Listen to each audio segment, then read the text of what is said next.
What's going on this week in Nerf? Welcome to This Week in Nerf, your source for first-party, third-party, and community Nerf news. I'm Adriana, and can you believe this is episode 100, and I've been doing this for 2 years.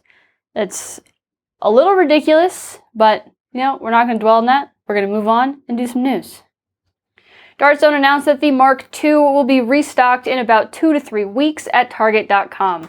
I know a lot of people were hoping to get that for Christmas, and stock was a little bit low, so very, very soon. And it'll be just in time to get some cool new bits. Drac released a claw pull that should help with a potentially heavy spring load, and there's also a muzzle that's totally covered in rails, and also a safety delete. I know I've engaged the safety on accident a couple of times when I was goofing around, so that's probably a good thing to have. While we're talking about the Pro line, there are 2 new grips available for the Nexus Pro. Drac just released one similar to a popular AR grip. I personally don't like that nubbin that goes between your fingers. It's my least favorite thing about my beta links, but it's a popular style, so somebody must like it. And there's also a grip available on Thingiverse from Calvin Liebrock that is a smidge bigger than the stock grip. So if you think that'll fit your hand better, or if you just want a custom color, that's a pretty good choice. It'll mount with the exact same hardware as the stock grip and includes step files in case you want to do your very own inlay pattern. The Trilogy is actually a pretty cool blaster, and shells are very fun.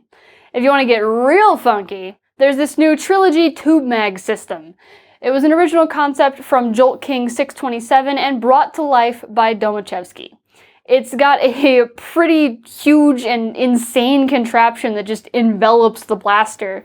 It uses a gear system to help guide new shells into it, and elastic that brings the shells closer to the opening as they go down the magazine. A really clever twisting gate helps prevent things from getting all jumbled up at that loading point, and it still has that sweet, sweet shell ejecting action. And if you want to try one out for yourself, you can buy it on Etsy. Link in the description. There's been another Ultra leak, this time from someone on Twitter named Null. A photo on a Target scanner shows an image of the Nerf Ultra Battle Mask. It actually looks pretty cool. It's got nice colors and interesting lines, but I have a feeling it'll be very similar to the rival masks and likely to be just as flat and uncomfortable. It's like whoever designed the rival mask just forgot people had cheekbones and it just digs right in and... Anyway, that should be at Target soon for $15. And while you're at Target, the Ultra Amp just went live on Target's website, so if you're interested in a Strife for the Ultra platform, boom. Advertised in April and delayed until October, the Cactus Jack Travis Scott Fortnite AR Goosebumps Blaster is finally shipping. Just as a reminder, this is what the blaster was advertised to look like. And it's a good thing they had a final product may differ disclaimer on there because, yikes. I tried to find reasons that this blaster was fake. It looks like a first paint job attempt before somebody decides to look up different techniques for painting. It looks like rattle can camo with overspray and all. The pops of color look like a sponge dab. But the decals are there, the logos are clean, there's no way a fake would be done this poorly and have those little details correct. I do not understand how someone checked this off as appropriate to sell, but here we are. Nailed it, I guess.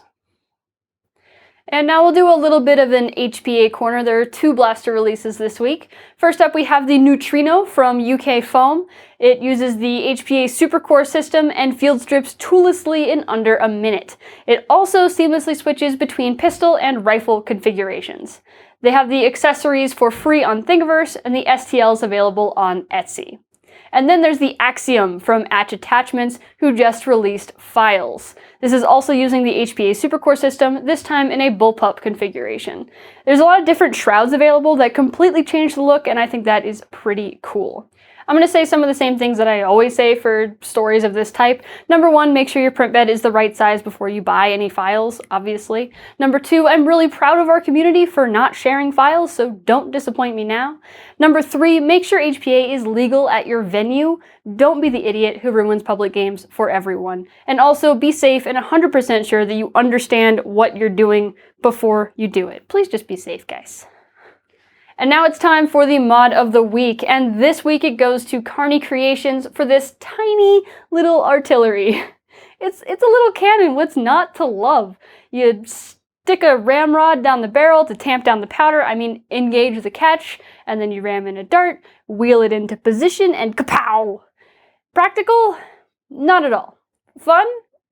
Yes, I really think so. I could totally see myself building like a fort of blocks or Legos or whatever and then wheeling out the cannons and bring it all tumbling down.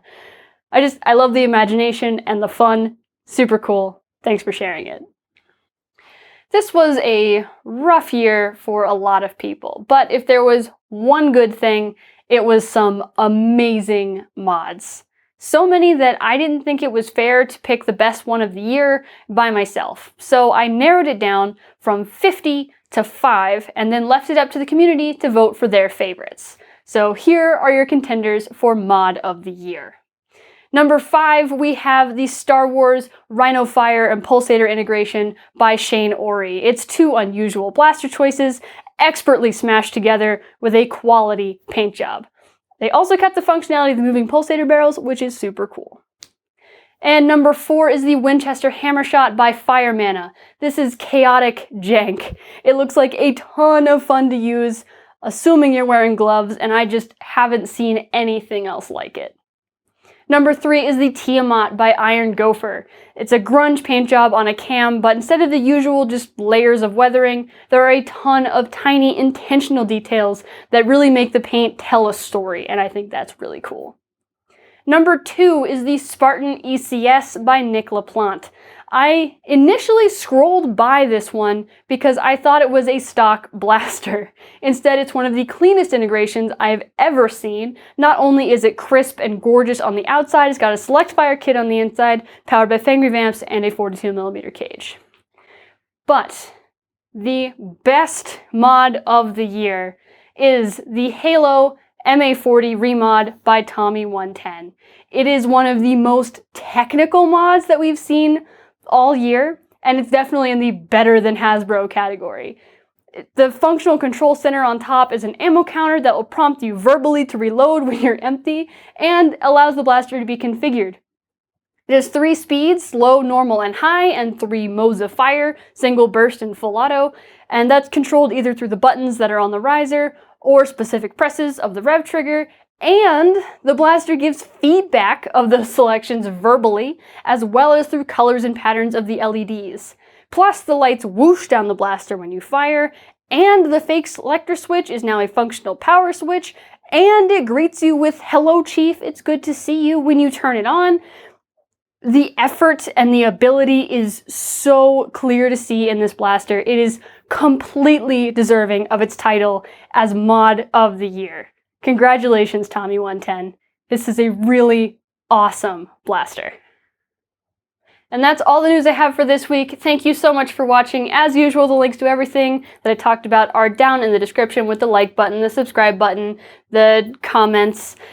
Whew, you would think by episode 100 I would have like a clear idea of what an outro should be, but it seems like my style is just rambling until I end up walking off camera. So thanks for sticking around for 100 episodes. You guys are really cool and I really appreciate it. Thank you guys. Monday, 9 a.m. Pacific.